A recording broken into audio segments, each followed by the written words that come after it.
Hey everyone, welcome back to my channel. I'm excited to be sharing my top crafting tools for card making today.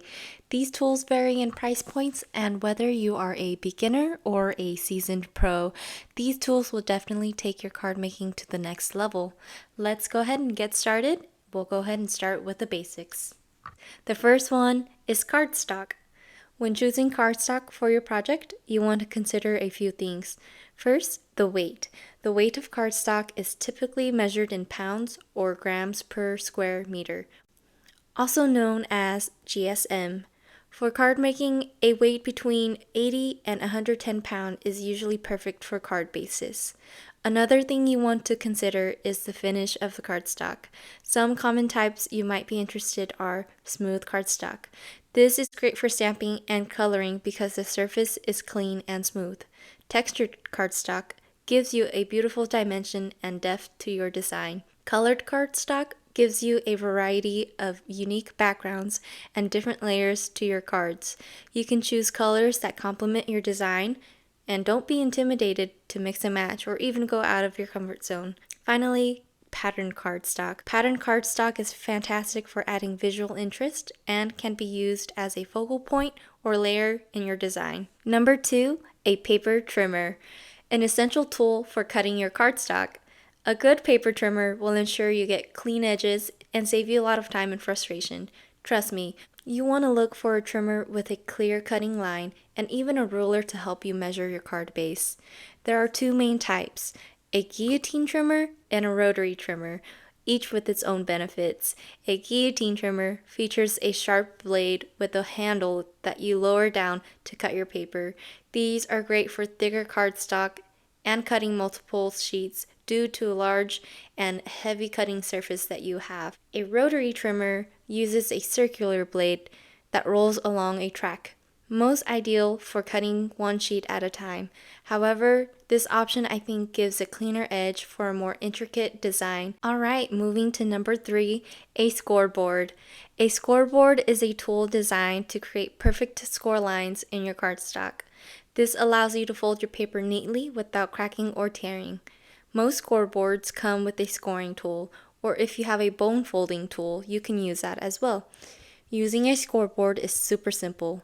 Start by placing your cardstock where you want to score. Measure your cardstock using the grid line to measure where you want to score.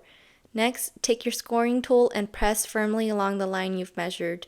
And lastly, you'll want to fold along the score line for a crisp and clean edge. Number 4 is a must-have, an adhesive tape runner.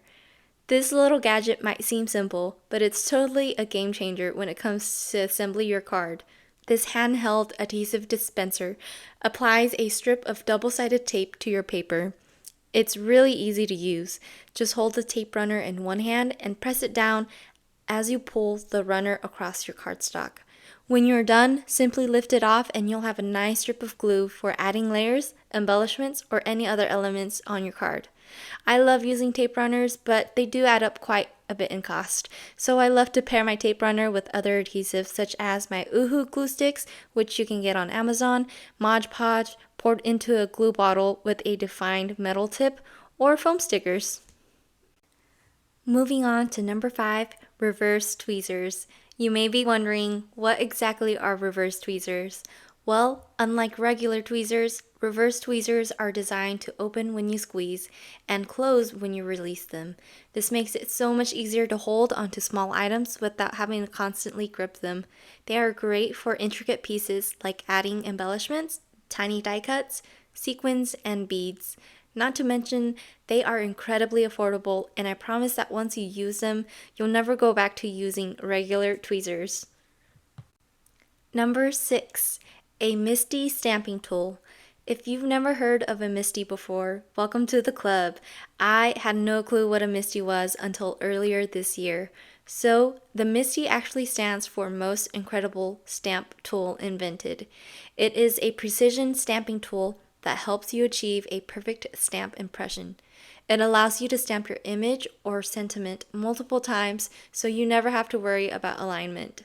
Let's do a quick demo. You start by placing your cardstock in the bottom corner of the Misti. Lay down the magnet so that your cardstock stays in place. Then add a stamp that you want to use on your cardstock without the ink. Close the lid of the Misti and your stamp will stick on to your lid. Open the lid back up and ink your stamp. Then close the lid again and press firmly to transfer the image of the stamp onto your cardstock. Now, if you didn't get the perfect impression for the first time, go ahead and re-ink your stamp and press again without having to worry about getting blurred lines. I love that the Misti comes with a ruler on all sides and with the lid hanging over the edge for an easier opening and closing of the lid. This Misti tool was gifted to me over Christmas, but you can get them off of scrapbook.com and I will provide a link in the description box below. Alright, last but not least, a die cutting machine. A die cutting machine is a device that allows you to cut certain shapes and designs out of cardstock using metal dies. There are two types of die cutting machines, a manual and an electronic, like a Cricut machine. I've enjoyed using both, and they do have their pros and cons, but a manual die cutting machine is super easy to use and also really fun. Today, I am featuring the Spellbinders Platinum 6 die cutting machine. It's their standard die cutting machine, and this was gifted to me last Christmas by my sweet husband, and since getting it, I've been absolutely obsessed. First, you want to select your die. I get my dies from various brands. I get a ton of them off Temu, and if you are a beginner, Amazon and Dollar Tree is also a really great place for inexpensive dies. Once you've selected your die, place it on top of a cardstock and sandwich it between your die cutting plates. For this manual machine, you'll simply crank the handle to feed the plates through, and once that's through the machine, you have a perfect and precise die cut. These intricate shapes add so much dimension and detail to your projects. I love cutting sentiments and critters using dies that have coordinating stamps. Check out this quick bookmark I made using the Lawn Fawn Don't Worry, Be Hoppy bookmark stamp and die set. And there you have it, an extensive list of tools to enhance your card making journey. Each tool definitely has its unique benefits, but I think they will change your crafting process to be more enjoyable and easier. If you found this overview helpful, please give this video a thumbs up and share your favorite tools in the comment section.